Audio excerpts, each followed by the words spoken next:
तो भाइयों कैसे हो आप सभी लोग। SSC MTS के एग्ज़ाम रिव्यू की बात कर लेता हूँ। तो जैसा कि मैंने सुबह बताया था कि मैंने टोटल क्वेश्चन कितने अटैम्प्ट किए थे, आउट ऑफ 90 मैंने 79 अटैम्प्ट किए थे, 11 छोड़े हैं। और एग्ज़ाम लेवल की बात कर लेता हूँ। देखो एग्ज़ाम लेवल तो देखो मुझे तो एक मॉडरेट ही लगा। अब बाकी पता नहीं कौन से टीचर से चिल्ला रहे थे कि भाई करंट अफेयर है, ये सब आएगा। भाई मुझे तो कुछ ऐसा स्पेसिफिक करंट अफेयर दिखा नहीं।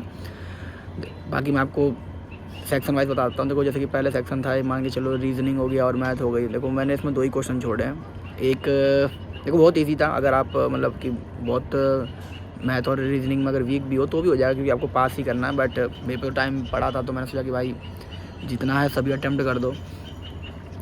तो मैंने 2 क्वेश्चन इसमें छोड़े हैं। और एक रीजनिंग का था, इसमें कुछ अजीब सा क्वेश्चन था कि इस पर्टिकुलर मंथ में कितने को हुए हैं, कितने वीक या कितने मंडे और फ्राइडे के मल्टीप्लिकेशन होंगे। तो वो मैंने क्वेश्चन छोड़ दिया, मतलब दिमाग ज़्यादा नहीं लगाया मैंने, एक वो छोड़ दिया क्वेश्चन।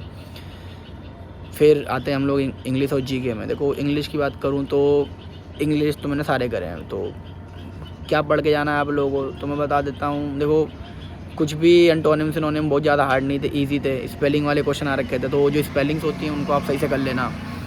बाकी जंबल वर्ड हार्ड था भाई, 2 क्वेश्चन थे जंबल वर्ड के, मतलब उसको सही से नहीं करोगे तो आपको फंसा देगा।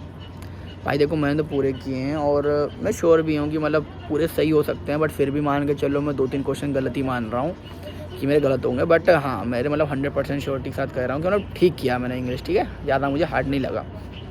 बात करते हैं जीके की। देखो जीके में मैंने आई थिंक 16 के अराउंड किए हैं और काफ़ी बेसिक क्वेश्चन थे। मतलब कि वो एक हल वाला क्वेश्चन था कि वो हेलीकॉप्टर किस लिए है, तो वो शायद से कार्गो के लिए था। और बाकी डिजिटल इंडिया था, वो मेरा गलत हो गया। और एक और क्वेश्चन मतलब काफ़ी थे, मतलब और जैसे कि राजस्थान हो गया, क्षेत्रीय कॉपर माइंस का जो भी ऐसा ही कुछ याद था मेरे को। बाकी एक का पीसी महालनोबिस करके है। बाकी एक तो एंग्री रिवर तक करके था, तो मुझे याद था कि जलती हुई नदी है, तो उसका तो वही मुझे पता था, मैं नाम भूल रहा हूँ एग्जैक्ट। तो ये क्वेश्चन था एक।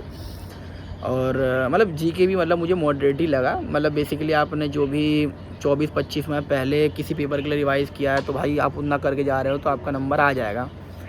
और कुछ एक्स्ट्रा ज़्यादा एफर्ट करने की होती नहीं। बट हाँ स्पेलिंग्स देख लेना, इंग्लिश फंसाने वाली थी, मतलब जंबल वर्ड्स तो आराम से आप फंस जाओगे। और जीके में यार उतना ही करो भाई, नेगेटिव मत खींचो, जितना आपको हो रहा उतना अटैम्प्ट करो और बढ़ जाओ आगे। क्योंकि देखो जैसा टाइम बचा रहता है तो लोग वापस आते हैं, उनको रहता कि नहीं यार ये टिक कर दो, वो टिक कर दो, भाई वे नेगेटिव ज़्यादा खिंच जाते हैं। और बात रही कट ऑफ की, देखो तो मैं ऐसे बता नहीं सकता यार कौन सा पेपर कितना हार्ड है। और आप तो देख ही रहे हो बहुत जगह एग्ज़ाम कैंसिल हुए हैं। देखो मैं उनके लिए बता दूं भाई, जिसका एग्ज़ाम कैंसिल हुआ है और उनका अगर रीशेड्यूल भी दिखा रहा है कि इस दिन एग्ज़ाम है, कल ही एग्ज़ाम है, आई थिंक समझ जाना उन लोगों की सबसे घटिया नॉर्मलाइजेशन होती है। मतलब आप बहुत अच्छा करके भी आओगे तो आपके नंबर ख़राब हो जाएंगे, बहुत ख़राब करके आओगे तभी भी आपके नंबर बहुत ज़्यादा हो सकते हैं। तो देखो ये है कुछ रिव्यू। बाकी मुझे अगर क्वेश्चन याद रहते हैं तो मैं आपको कमेंट सेक्शन में ऐड कर दूँगा। और अगर आपको खुद भी कुछ याद होते हैं जो मैंने मिस कर रहा हूँ तो ज़रूर आप कमेंट सेक्शन में बता देना। धन्यवाद।